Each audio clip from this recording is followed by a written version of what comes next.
Private कंपनियां ने bank से लोन ले लेकर एयरपोर्ट्स पर इन्वेस्टमेंट की है। तो भाई क्या कारण है इसका कि एयरपोर्ट्स इतने ज़्यादा तरक्की पर जा रहे हैं, जबकि एयरलाइंस जो हैं वो कई बार घाटे में चली जाती हैं। लेकिन एयरपोर्ट ऐसा बिजनेस है जो कभी भी घाटे में नहीं चलता।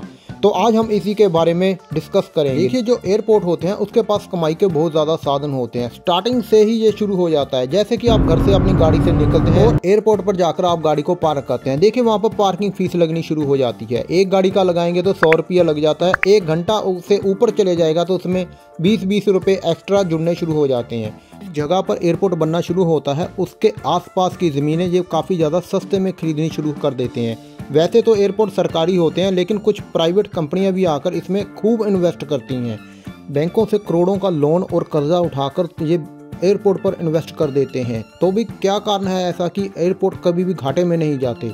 लोग इतना लोन लेकर भी एयरपोर्ट पर इन्वेस्ट करते हैं और वो भी प्रॉफिटेबल में निकलते हैं। देखिए, एयरपोर्ट पर चेक इन करने के बाद आपको बोर्डिंग पास लेना होता है। उसके बाद में आपके पास काफ़ी सारा समय होता है। तो वो समय आप कहाँ पर स्पेंड करेंगे? तो नियरली वहाँ पर होते हैं रेस्टोरेंट, कैफ़े बने हुए। तो वहाँ पर जो सामान बिकता है तो बहुत ही ज़्यादा वो महंगा बिकता है। एक समोसा आपको कम से कम वहाँ पर 150 रुपये का मिलता है और पानी की बोतल 100 रुपये की। एयरपोर्ट के अंदर एंटर होते ही क्या कारण है इतना? एयरपोर्ट के जो रूल्स हैं ये जानबूझकर आपको 3-4 घंटे पहले बुलाते हैं। तो आपको वो 3-4 घंटे कहीं पर स्पेंड भी तो करने हैं। जितना आपके पास ज़्यादा समय होगा, जहाँ तो आप मोबाइल पर बिजी रहेंगे, जहाँ आप फिर किसी कैफ़े या रेस्टोरेंट में चले जाएंगे, तो वहाँ पर आपको रेट्स बहुत ज़्यादा हाई बताए जाते हैं। आपको कुछ ना कुछ जानबूझकर ऐसी जगहों से निकाला जाता है बोर्डिंग पास होने के बाद, ताकि आप कॉफ़ी और रेस्टोरेंट एरिया में ज़्यादा जाएं और वहाँ पर जाकर आप ज़्यादा से ज़्यादा जाकर शॉपिंग कर सकें। कई एरिया तो ऐसे होते हैं, ड्यूटी फ्री एरिया होते हैं, वहाँ पर आपको 20 से 25% चीज़ें सस्ती मिल जाती हैं। लेकिन वहाँ पर भी ये ट्रेजिटी लगाते हैं। ये इंटरनेशनल फ़्लाइट्स के लिए ही होती हैं, जिन लोगों ने इंडिया से बाहर जाना होता है।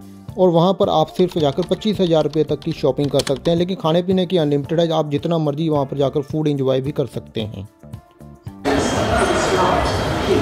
इसके बाद में कई जगहों पर आपको जानबूझकर ऐसे निकाला जाता है ताकि आप ज़्यादा से ज़्यादा वहाँ पर जाकर शॉपिंग कर सकें और उसके बाद में आप अपने टर्मिनल तक पहुँच जाएं कि आपको कौन से नंबर पर जाना है, जहाँ पर आपके जहाज़ पर आपने जहाँ पर जाकर आपने फ्लाई करना है।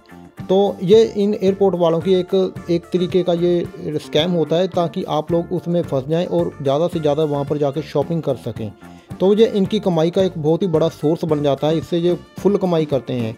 तो एयरपोर्ट को ये पूरी तरीके से इस ढंग से सजा कर रखते हैं कि आप लोगों को कभी बोरियत ही महसूस ना हो, और एनवायरनमेंट इस ढंग का बना देते हैं कि आप ज़्यादा से ज़्यादा वहाँ पर जाकर शॉपिंग और फूड का इंजॉय कर सको। जी हाँ, एरोप्लेन से ये बहुत ही ज़्यादा अच्छी कमाई कर लेते हैं। देखिए, जब जहाज़ किसी रनवे पर उतरता है, किसी एयरपोर्ट पर उतरता है, तो वहाँ पर वो उतरने की परमिशन लेता है। तो उसके बाद में वहाँ पर उसको चार्ज देना पड़ता है, क्योंकि जहाज़ वहाँ का रनवे यूज़ कर रहा है। अगर जहाज़ वहाँ पर 2 से 3 घंटे या 5 घंटे वहाँ पर लैंड करता है, रुका रहता है, तो वहाँ पर उसका भी ये पार्किंग चार्ज उसका एक्स्ट्रा लेते हैं। ये इसके वज़न के हिसाब से होता है और जहाज़ के लंबाई चौड़ाई के हिसाब से होता है। जितना बड़ा जहाज़ होगा उतनी ही ज़्यादा इसकी कॉस्ट लगेगी। तो उसी हिसाब से ये पार्किंग चार्जिंग होता है। लेकिन ये एरोप्लेन वाले ये टिकट में ही इंक्लूड कर देते हैं ये चार्जिंग्स वगैरह, तो ये यात्रियों पर ही ये चार्ज पड़ जाते हैं। तो इस तरीके का भी एयरपोर्ट को काफ़ी ज़्यादा कमाई हो जाती है। एरोप्लेन के चार्जिंग होगी, फिर उसकी मेंटेनेंस के में भी उसमें खर्चा काफ़ी ज़्यादा आ जाता है। वहाँ के जो स्टाफ होते हैं वो इसको साफ़ सफाई के बारे में सारा कुछ करते हैं, तो इसके बारे में भी काफ़ी ज़्यादा खर्चा हो जाता है। तो शुरू से लेकर एंड तक, जब तक पैसेंजर जहाँ से उतर नहीं जाते, उसके बाद भी एयरपोर्ट इन जहाज़ों से कमाई करते रहते हैं। तो भी एयरपोर्ट का बिज़नेस कभी भी फेल होने वाला बिज़नेस नहीं है। तो आपको ये जानकारी कैसी लगी? फिर मिलेंगे किसी नए ब्लॉग में और नई जानकारी के साथ। तब तक के लिए सबको गुड बाय।